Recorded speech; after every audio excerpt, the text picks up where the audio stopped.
পৃথিবীতে কৃষক এবং শ্রমিক ছাড়া সবাই কিন্তু সবার চাকর। কথাটা আপনি মিলিয়ে নিন।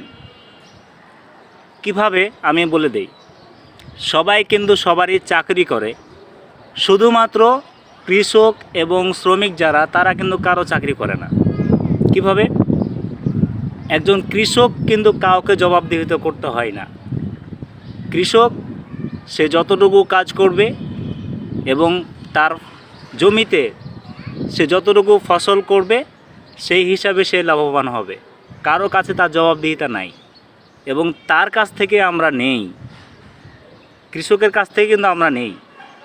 সো কৃষক কিন্তু কখনো চাকর না।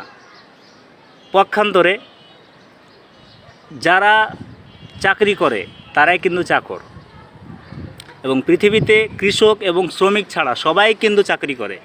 সে যত বড়ই পদে চাকরি করুক না কেন, সেও একজন চাকর।